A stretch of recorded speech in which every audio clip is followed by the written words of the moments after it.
দেখো বন্ধুরা, একটি ছেলে একটি মেয়ে, আর এখানে একটি বাচ্চা চকোবিন খেতেছিল।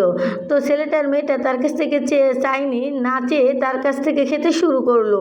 ছেলেটা তো রাগ হলো, সে দৌড়িয়ে এক দোলনার কাছে গেল, তারপর লাফ মেরে সেখানে বসে পড়লো। বসে সে খেতে শুরু করলো। এখানেও এসে ছেলেটা আবার একটা চকোবিন খেয়ে ফেললো। ছেলেটা আবার রেগে দৌড় দিয়ে এক জায়গায় পৌঁছালো। চারিদিক তাকিয়ে দেখে কেউ এখানে নেই। তারপর ছেলেটা আবার খেতে শুরু করলো। লক্ষ্মী বন্ধুরা, আমার চ্যানেলটা একটু সাবস্ক্রাইব করে দিও প্লিজ প্লিজ প্লিজ।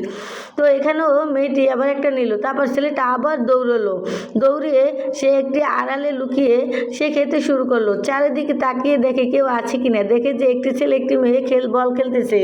তো মেয়েটা বাচ্চাটাকে দেখে হাই জানালো। তারপর ছেলেটা আবার লুকিয়ে পড়লো। তারপর মেয়েটা এসে আবার খাওয়া শুরু করে দিল। তারপর বাচ্চাটা তো অনেক রাগ যে খেতে এসে তার কাছ থেকে। তো খাওয়ার পরে মেয়েটা আর ছেলেটা তাকে চকলেট দিল।